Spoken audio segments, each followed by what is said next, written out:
السلام عليكم ورحمة الله وبركاته. إن الحمد لله نحمده ونستعينه ونستغفره ونعوذ بالله من شرور أنفسنا ومن سيئات أعمالنا. من يهده الله فلا مضل له ومن يضلله فلا هادي له. وأشهد أن لا إله إلا الله وحده لا شريك له وأشهد أن محمدا عبده ورسوله. أما بعد فإن خير الحديث كتاب الله وخير الحديث محمد صلى الله عليه وسلم وشر الأمور محدثاتها وكل محدثة بدعة وكل بدعة ضلالة وكل ضلالة في النار. أعوذ بالله من الشيطان الرجيم. بسم الله الرحمن الرحيم. يا أيها الناس اتقوا ربكم الذي خلقكم من نفس واحدة وخلق منها زوجها وبث منهما رجالا كثيرا ونساء واتقوا الله الذي تساءلون به والأرحام إن الله كان عليكم رقيبا. يا أيها الذين آمنوا اتقوا الله حق تقاته ولا تموتن إلا وأنتم مسلمون. يا أيها الذين آمنوا اتقوا الله وقولوا قولا سديدا يصلح لكم أعمالكم ويغفر لكم ذنوبكم ومن يطع الله ورسوله فقد فاز فوزا عظيما. وقال الله تعالى في موضع آخر: لعن الله الراشي والمرتشي. حاضرین جمعہ، میرے عزیز ساتھیوں اور بزرگوں، دیگر سامعین کرام، آج الحمدللہ جمعہ کا دن ہے اور جمعہ کے دن کی فضیلت قرآن و احادیث کے اندر بے شمار جگہوں پر آئی ہے. کیوں نہ آئی ہو کیونکہ یہی وہ جمعہ کا دن ہے جس دن اللہ رب العالمین کے حضرت آدم علیہ السلام کی تخلیق کی، اور یہی وہ جمعہ کا دن ہے جس دن اللہ رب العالمین قیامت کو قائم کرے گا. اور اسی جمعہ کے دانوں سے اللہ کے نبی جناب محمد رسول اللہ صلی اللہ علیہ وسلم نے فرمایا کہ جو شخص جمعہ کے دن کا اہتمام کرتا ہے، اچھے طریقے سے غسل کرتا ہے، اچھا لباس پہنتا ہے، خشوع رکھتا ہے اور سورہ کہف کی تلاوت کرتا ہے، اذان سے قبل مسجد میں داخل ہوتا ہے، تو اللہ کے نبی جناب محمد رسول اللہ صلی اللہ علیہ وسلم نے فرمایا کہ اللہ رب العالمین اس کے ایک جمعہ سے لے کر دوسرے جمعہ تک کے سارے گناہوں کو معاف کر دیتا ہے. میرے گئے تمام تعریف توصیف اللہ رب العالمین کے لیے ہے جو ہمارا مربی مالدار ہے. چپے چپے کا مالک تو وہ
موضوع ہے جو گفتگو کرنے والا ہے وہ اعمال جن کے لعنت ہونے کے مستحق کرتے ہیں وہ کون سے اعمال اور لعنت کا معنی کیا ہوتا ہے وہ بھی سمجھنے کی ضرورت ہے کہ جس عمل پر اللہ رب العالمین کی لعنت ہو جائے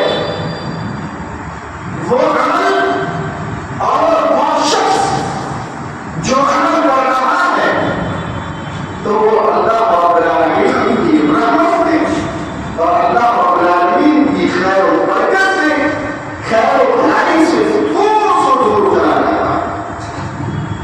تو آئیے اللہ رب العالمین نے سب سے پہلے لعنت کا مستحق کون ٹھہرا؟ اللہ رب العالمین نے حضرت آدم علیہ السلام کی طرف جب تخلیق کی تو اللہ رب العالمین نے حکم دیا، تمام فرشتوں کو حکم دیا کہ آدم کو سجدہ کرے۔ تمام کے تمام فرشتوں نے آدم علیہ السلام کو سجدہ کیا، سجدہ رہے ہوئے، لیکن جب ابلیس کو سجدہ کرنے کا حکم دیا آدم علیہ السلام تو اس نے انکار کر دیا۔ حالانکہ پہلے وہ فرشتوں کے ساتھ گھل مل کر اللہ کی عبادت کیا کرتا تھا، وہ جنوں میں سے، لیکن جب حکم دیا کہ سجدہ کرے آدم کو اس نے انکار کیا۔ پوچھا اللہ رب العالمین نے کیوں کیا ہے؟ کہا مجھے مٹی سے نہیں بلکہ آگ سے بنایا گیا ہے اور آدم علیہ السلام کو مٹی سے بنایا گیا ہے، تو بھائی ایک مٹی کے ٹکڑے کو میں کیسے سجدہ کر سکتا ہوں؟ سجدے کا انکار کیا تو اللہ رب العالمین نے اس کو کیا کیا؟ جنت سے نکال دیا، بھگا دیا، اور اس کو اس پر اللہ رب العالمین نے لعنت کی اور فرمایا وَإِنَّ عَلَيْكَ اللَّعْنَةَ إِلَىٰ يَوْمِ الدِّينِ، جہاں یہاں سے نکل جاؤ قیامت تک کے لیے، اور اس نے قیامت تک کے لیے تم پر لعنت۔ تو پتہ ہی چلتا ہے کہ سب سے پہلے لعنت کا مستحق جو بنا وہ ابلیس بنا۔ اور لعنت کا معنی کیا ہوتا ہے؟ لعنت کا معنی ہے کہ اللہ رب العالمین کی خیر و بھلائی سے دور ہونا، اللہ رب العالمین کی رحمت سے دور ہونا اور اس کو دھتکارا ہوا۔ لعنت کا معنی دھتکارا ہوا۔ اب لڑائی ہے کہ جس شخص پر اللہ کی لعنت ہو وہ اللہ رب العالمین کی خیر و بھلائی سے دور ہو جائے گا، اللہ رب العالمین کی رحمت سے دور ہو جائے گا۔ تو وہ کون سے اعمال ہیں جس کی وجہ سے وہ لعنت کا مستحق بنے گا؟ سب سے پہلے عمل وہ ہوگا وہ شرک کے مسائل ہیں۔ جس شخص نے شرک کیا ہوگا، جس شخص نے اللہ کے ساتھ شرک کیا، اس شخص پر اللہ کی لعنت ہے۔ اس لیے اللہ کے نبی جناب محمد رسول اللہ صلی اللہ علیہ وسلم نے فرمایا اے لوگوں اللہ کے ساتھ شرک نہیں کرنا۔ اللہ رب العالمین نے آپ کو وعدہ کیا ہے، رزق کی ذمہ داری اللہ کی ہے، رزق دینے والی ذات اللہ کی ہے، پالنے والی ذات اللہ کی ہے، اولاد دینے والی ذات اللہ کی ہے، بیٹے بنانے والی ذات اللہ کی ہے۔ ہر معاملات میں اللہ رب العالمین نے آپ کو وہ چیز ادا کرنے والی ذات ہے جو دیگر دنیا کی کوئی بھی شخصیت وہ چیز کو ادا نہیں کر سکتی۔ لیکن جو شخص ایسے معاملات کرتا ہے، اللہ کے علاوہ کسی اور کی طرف جانے کی کوشش کرتا ہے، اللہ کو چھوڑ کر کسی اور کے دروازے کی طرف بڑھتا ہے، اللہ کے علاوہ کسی اور کی طرف یا دیگر شخصیات کی طرف بڑھتا ہے، اللہ رب العالمین نے فرمایا ایسے لوگوں پر اللہ کی لعنت ہو۔ اور اللہ رب العالمین کی لعنت کا مطلب تو یہ ہے کہ اللہ رب العالمین کی رحمت سے وہ دور ہو جائے گا اور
من سئل عن علم علمه ثم ذكره فرمایا کسی شخص نے علم کے تعلق سے سوال کیا کوئی بھی ہو ثم ذكره اس نے اس کو چھپایا علم يوم القيامة بالجام من نار فرمایا ایسے شخص کو کل قیامت کے دن اللہ تعالیٰ اس کے منہ میں آگ ڈالے گا.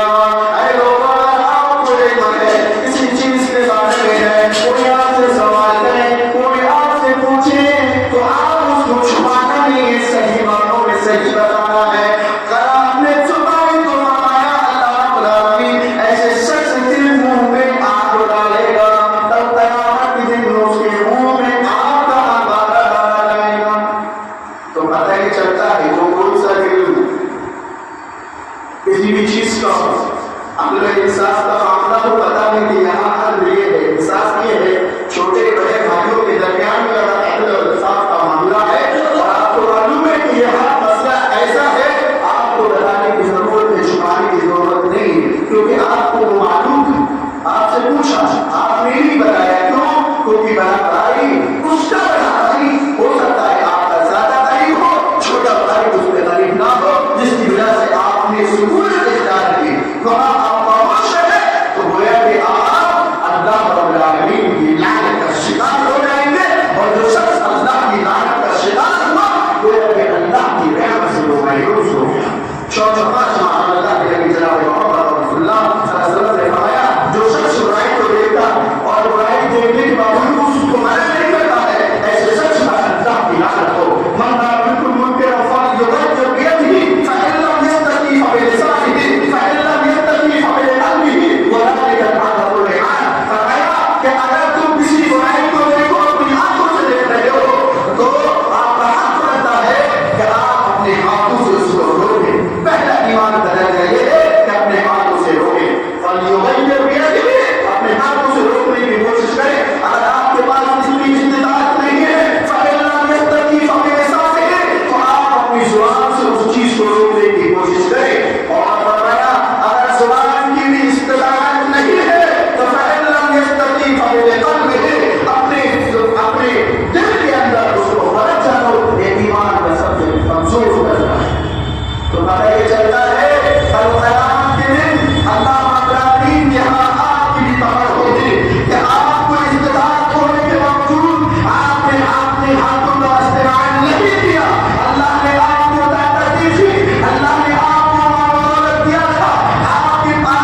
فرمایا لعن الذین کفروا من بنی اسرائیل علی لسان داؤد وعیسی ابن مریم.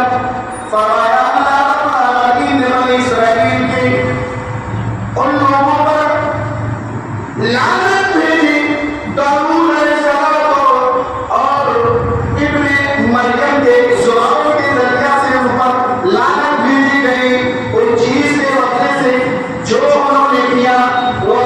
ذالک بما عصوا وكانوا يعتدون. اللہ کی نافرمانی اور حد سے تجاوز کرنے کی وجہ سے. اور فرمایا كانوا لا يتناهون عن منكر فعلوه لبئس ما كانوا يفعلون. فرمایا کہ وہ جب ایک دوسرے کو برائی کرتے دیکھتے تھے وہ دوسرے کو نہیں روکتے تھے روکتے نہیں تھے. اس لیے فرمایا اللہ رب العالمین نے ان کے لیے جب رات رضاعت کو تیار کر رکھا ہے تو لوگ یاد رکھو اگر آپ کے سامنے کوئی غلط کام ہو رہا ہے اگر آپ کے سامنے کوئی غلط میسج پہنچایا جا رہا ہے اگر آپ کے سامنے کسی کا گلا گھونٹا جا رہا ہے تو اللہ نے آپ کو اپنی استطاعت دی ہے تو اس کو صحیح کر سکتے ہیں. اگر آپ خاموش رہیں تو یاد رکھیں کہ بنی اسرائیل کی طرح تم پر بھی لعنت ہوگی اللہ کی لعنت کے متحد ہو جاؤ گے. تو یاد رکھیں کہ اپنی زبان کے لگام کی بجائے اپنی استطاعت کا اپنی طاقت کا استعمال کریں اور لوگوں کو انصاف دلائیں لوگوں کے ساتھ ہمارا رہیں. اور فرمایا تہمت لگانا کسی خاتون پر تہمت لگانا یہ بھی ایک لعنت کا سبب بنتا ہے. فرمایا ان الذین یرمون المحصنات الغافلات المؤمنات لعنوا فی الدنیا والآخرہ ولہم عذاب علیم. فرمایا جو لوگ کسی پاک دامن عورت پر تہمت لگاتے ہیں لعنوا فی الدنیا والآخرہ اللہ رب العالمین نے فرمایا دنیا آخرت میں ان کے لیے لعنت بھیجی ہے وَلَهُمْ عَذَابٌ عَظِيمٌ اور ان کے لیے دردناک عذاب ہے. تو یاد رکھے کسی پر تہمت نہیں لگانا ہے بغیر کسی تحقیق کے. آج تک ہمارا ہوتا ہے بہت سارے معاملات اور کیسز بھی آئے کہ ہم بغیر کسی شخص کو پرکھ کے جانچ پڑتال کے ہم کسی سے بھی اوپر تہمت لگانے کے لیے تیار ہو جاتے ہیں. چاہے اس نے وہ کام کیا ہے چاہے نہیں کیا ہے لیکن ہم نے جیسے سنی اللہ کے نبی صلی اللہ علیہ وسلم کی حدیث کفا بالمرء حدیث والحدیث والے کل ما سمع. جھوٹا ہونے کے لیے یہی آتی ہے کہ کوئی شخص کسی شخص سے کوئی بات سنے اور لوگوں کے درمیان اس بات کو شیئر کرے. یہی اس شخص کے جھوٹا ہونے کی طریق ہے. جب تک کہ آپ کو کوئی بات کی حقیقت معلوم نہیں ہے تو آپ کسی کی بات کو غلط بیانی کے ساتھ کسی دوسرے تک شیئر نہیں کرنا. اور اگر آپ نے شیئر کی تو یاد رکھو آپ کی کسی تہمت کے ذمے میں آ جاؤ گے اور اللہ رب العالمین کی لعنت ہوگی. اس لیے کہتے کہ کوئی فاسق قرآن میں اللہ رب العالمین فرماتا ہے کہ کوئی فاسق جب آپ کے پاس کوئی خبر لے گیا تو میں اس کی تحقیق کرو سزا دینے سے پہلے کہیں ایسا تو نہیں ہے کہ آپ نے اس کو سزا پہلے دے دی تحقیق بعد میں کی اور جب تحقیق کی تو نردوش نکلا اور پھر آپ کو اپنی امان پر آپ نے اپنے فعل پر شرمندہ ہونا پڑے تو پہلے آپ کو کرنا کیا ہے آپ اس چیز کی تحقیق کریں اور بغیر کسی تحقیق کا کسی پر تہمت کسی کے بارے میں کچھ نہیں کہنا ہے ورنہ اللہ رب العالمین کی لعنت ہوگی. لہذا اللہ کے نبی جناب محمد رسول اللہ صلی اللہ علیہ وسلم نے فرمایا ایک عمل وہ ہے جو شخص کسی کو رشوت دیتا ہے اور لیتا ہے اس پر اللہ کی لعنت. رشوت دینے